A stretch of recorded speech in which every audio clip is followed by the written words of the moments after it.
Hello, it's Aaron from AaronOnAutos.com, and today I'm doing a shaky cam interior review inside a 2020 GMC Sierra.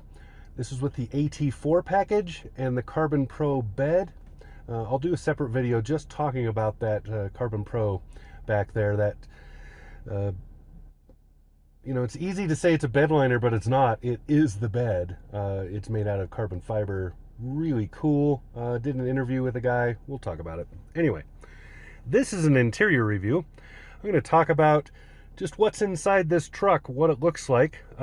If you've seen some of my videos where I talked about Chevys, I had a Silverado 2500, and I've had a GMC before this. A lot of this will be very similar. There are some things that are specific to the AT4 and also specific to this particular truck, which has the 3-liter diesel. So a couple of things change with the diesel versus the gasoline version. So let's just get started. Start talking. Here, you can pause it now and pretend you just spent 5 minutes staring at that steering wheel. That's my number 2 complaint. The other one is, So there, that should appease those people too. I'm trolling the trolls, is what I'm trying to do.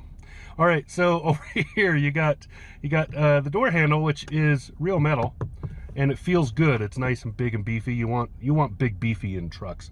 Over here is door locks. Here's the seat memory, and you can see the set buttons on top.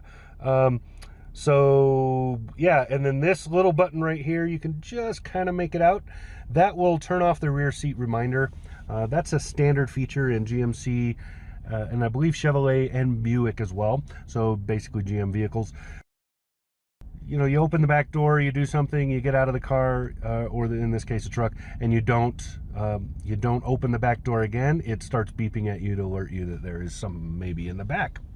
Oh, down here you got the window controls. You can see the automatics are in front, not in the back.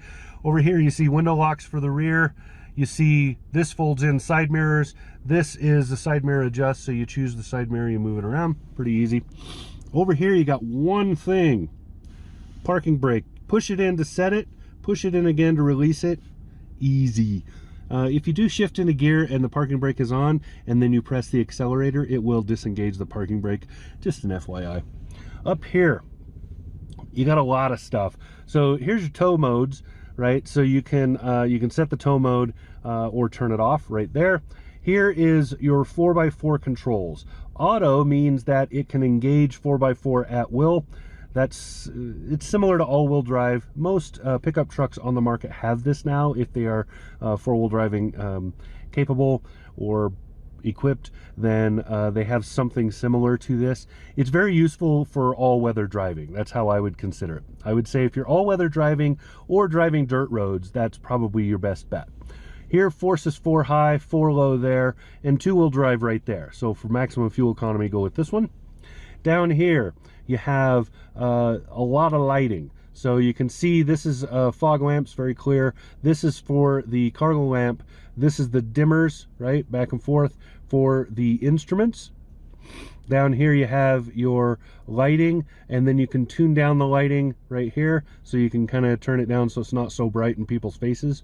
And then you can just see what the settings are. You turn the dial to get them, right?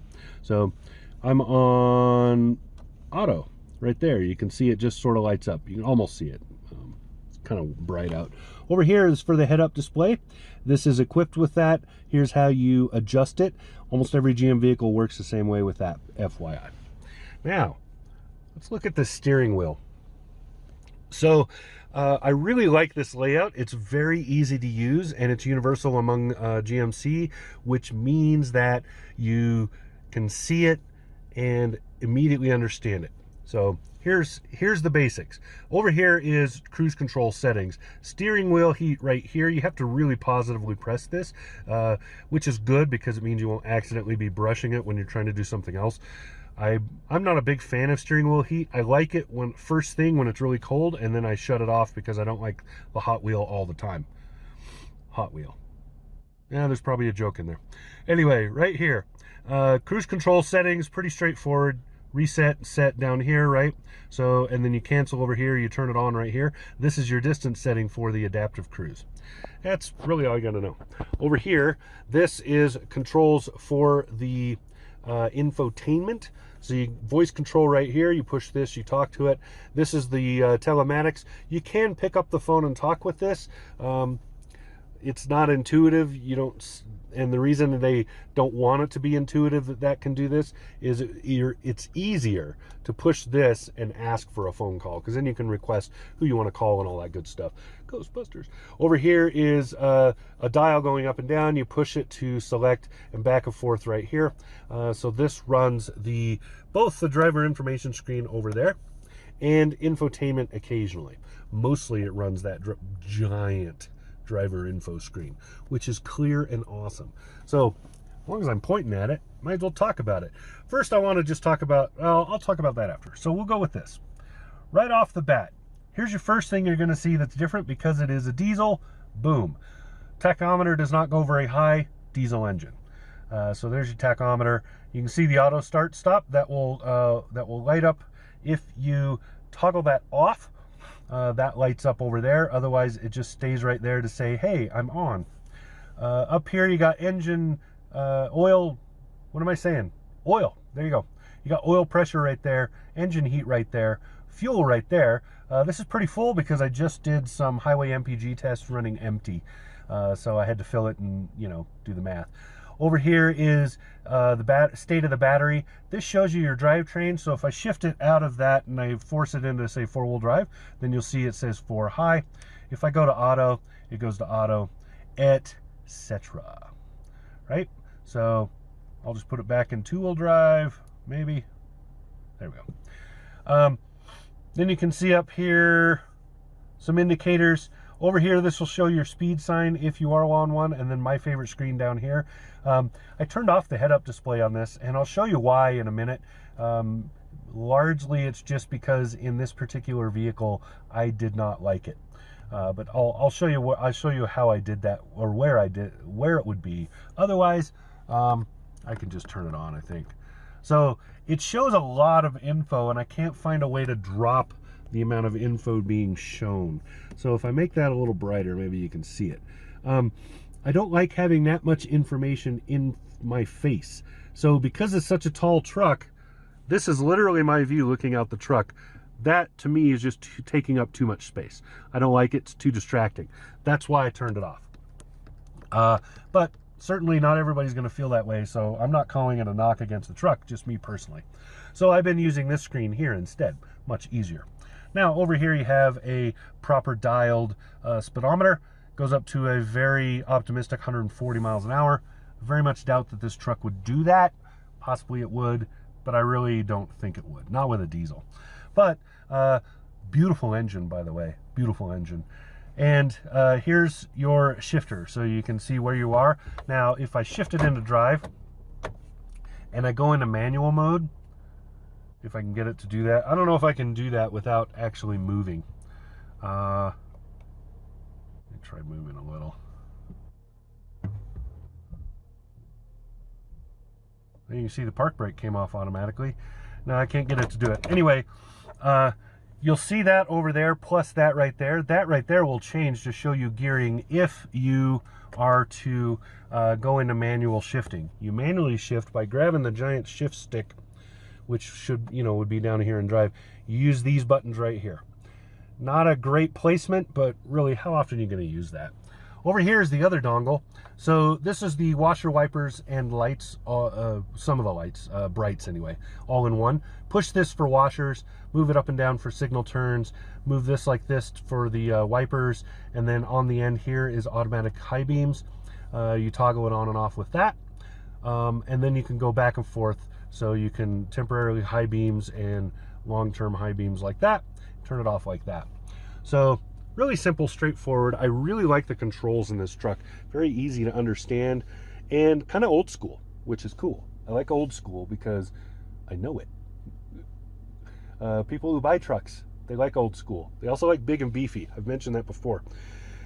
Push button start, standard as far as I know, all the way across the board in the GMC lineup. Up here is just kind of a good storage bin. You can throw a lot of things up there. If you have a dash cam, it would fit nicely right up here. So just a nice little spot for things. Now down here, infotainment. So this is the big infotainment screen, so the largest you can get for this particular truck. Very clear, very easy to understand, very easy to use.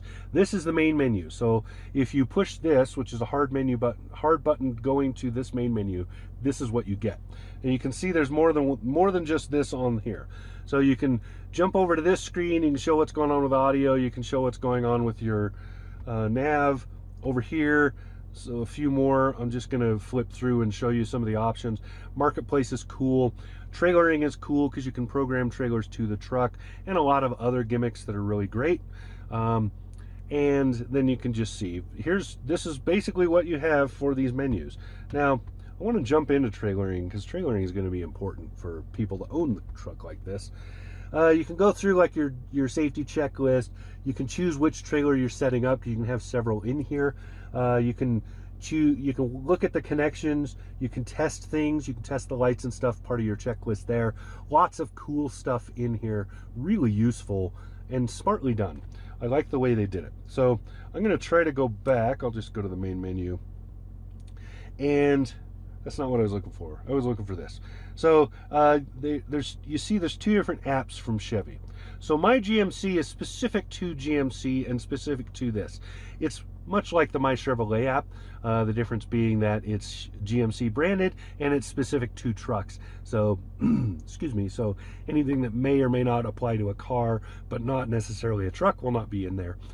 The Marketplace app is really cool. You can do things like order coffee from Dunkin' Donuts and then just pull into the drive-thru and get it. Really cool. I like that kind of stuff because, you know, I like gimmicks. Or here's apps. If you have your phone connected, this will be where you'll see those apps, and then the rest of it's pretty straightforward. I don't think you need to know much else. You can have multiple users. They do not have to be tied to a key. That's also kind of useful if you have a large family and only, you bought the truck and it only came with 2 keys. They usually do. So there you go. And Android Auto, Apple CarPlay, etc. So really nice setup. I will show you this really quick. Wi-Fi setup is really simple. You can see it's already there. So as soon as you go to this screen, there you go, and then there's the toggle to turn it off if you don't want to use it. So really nice. You see how fast it responds. I like Chevy's setup. I like GMC/Chevy, whatever. I like their infotainment. Very well done. Now going down here, you can see some hard buttons. So this is a volume control, and then you can mute by pushing that. Jump tracks right here. Here's the home button I mentioned before, back button right there. This is your track and or station select, right? So this is how you tune it. And then this is the select button when you're in menus, or because you can use this to navigate menus too, see that? So useful, and you use this to select. Down here you have some climate controls. Now I've turned everything off because it blows into the microphone, but pretty straightforward. You don't really have to know much to understand this. Excuse me again. I don't know what's going on. Maybe I just need more coffee. I'm just going to grab a coffee, get a drink. That'll help. Okay, Snowy Oak. Love those guys. All right. So you can set it like this. You can sync the 2 sides. It's dual zone, etc., etc. Turn it off with that. Down here you got bun warmers, back warmer only, cooling fan, right? Same thing for the passenger. Down here you got lane keeping. You got your parking radars. You got your auto stop start toggle. So when you turn that off, the auto stop start whatever thing on the dash also changes. This opens the tailgate. Duke's lights right here. Here's your traction control. This turns the bed, has a 115 volt outlet. This turns that on and off. So you can, and there's also one right here, by the way. So you can shut that off right there. This is a hill descent control. Kind of useful. Most things that have off-road have this. I rarely use it, but you never know. Trailering down here, so you can do your gain right here and squeeze. Right here is a USB-C and then a regular USB, and here's your 12 volt. This is also this particular one is also equipped with wireless charging pad, so you drop your phone right here. Works really awesome. You just drop it in. It doesn't have to be perfectly set. Over here's a nice spot to drop other stuff or another phone, whatever. All this is rubberized so things don't slide around. You can see all the warnings. Don't put stuff that's not, don't put your keys in there. Then you can see my coffee right here. You can see the drink holders here with a nice little, you can drop a phone in sideways. You can put a tablet all the way across. Lots of usefulness here. Center console, big, beefy, gigantic. Another spot for a phone or something. It's also rubberized, so it will stay nice. And then this is well done, by the way. I like the way it feels. Open this up. There's a huge cavernous storage bin in there, and you can see some more plugs. So more USBs. There's the SD card for the maps and an auxiliary plug. It has a little light right there. You can see the light and somebody's newspaper. I have no idea who put that in there, but it doesn't matter. And a strap, which was possibly from whoever had that newspaper. Maybe they delivered them. I don't know. Anyway, I didn't do it. There's that. Back passengers have the same sort of drink holder, so you can put a drink on either side, a tablet across, whatever. Really cool. And then my camera bag and junk, but you can see the seating. So the AT4 branded, you can see the seating. The AT4 has slightly more aggressive bolsters, I believe, and a few things with the seats, but wonderful seating. I really like it.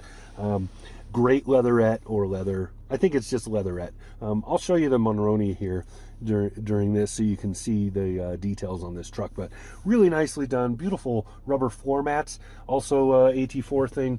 Very, very useful floor mats that go in and out easy. For me, that's a big deal. Pulling a floor mat in and out is a big pain in the ass.